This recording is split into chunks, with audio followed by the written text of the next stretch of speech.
Let's get straight to the topic. Tirahin na natin to. Head coach ng Guam, kumpiyansang tatalunin ang ating Gilas Pilipinas. Mainit na post ang inilabas ng head coach ng Guam na si EJ Calvo. Nasabi nga po sa post, nagugulatin nila yung buong mundo. Actually, hindi na bago to. Halos lahat na kupunan ng nakalaban ng ating Gilas Pilipinas ay ganyan po yung sinasabi. Yes, pampataas ng kumpiyansa. At yung iba pa nga, binabayaran o may reward yung kanilang mga players. Matalo lang ang ating Gilas Pilipinas.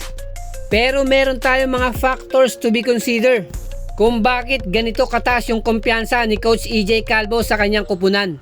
Well, isa na nga rito yung naging kampanya nila sa FIBA Asia Cup Championship na nasungkit nga nila yung una nilang panalo kontra po sa kupunan ng Syria. Na kanilang pakiramdam, nasa level na sila ng malalakas na kupunan sa buong Asia.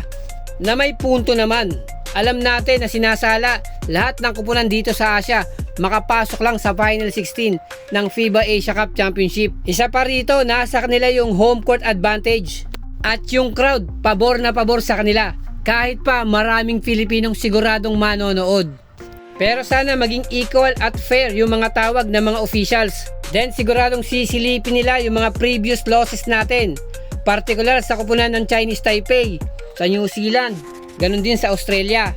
Na baka gayahin nila yung game plan at diskarte o baka i-modify pa nila at dagdagan pa nila. Specifically sa outside shooting.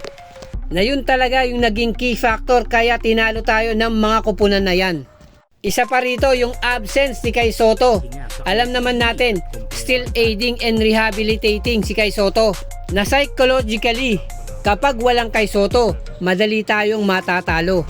Na yun nga yung hindi ko pinapaboran dahil nabanggit nga ni Coach Tim Cone na kaya nga nating manalo ng manalo o talunin yung malalakas na kupunan na medyo alanganin ako nang nasabi to ni Coach Tim Cone. Yes, Gibi naman, malakas naman talaga si Kai Sotto at yung kanyang mga international experience, yun talaga yung nagdodomina at nagdadala sa kanya. Pero wala pa nga Kai Sotto, sana nakapag-adjust na rito si Coach Tim Cone. Na sa pagpasok nga ni QMB o Quintin Milora Brown sa ating Gilas Pilipinas, na dun na sana magsimula yung adjustment period na hindi dapat tayo dumedepende lang sa isang player. Maidagdag ko na rin yung training period ng ating Gilas Pilipinas bago yung mga laban nito. Siyempre, kailangan gumugol na mahabang training para nga consistently ma-execute yung kanilang mga plays at game plan. Pero ito yung pinakamatindi. Alam naman natin, yung mga players ng Guam, meron dyan mga Filipino. Lalabas nga, Filipino laban sa kapwa Filipino. Ilang players nga dyan sa kupunan ng Guam naglalaro sa PBA na si Jericho Cruz. At meron pa ngang sumubok magpa-drop sa PBA. At kung titingnan nyo yung mga surname ng mga ilang players dyan, talagang tunog Pilipino. Actually, both teams share a common advantage. Well, kabisado ni Jericho Cruz at nakalaban niya na yung ilang players natin sa PBA. Ganun rin naman tayo.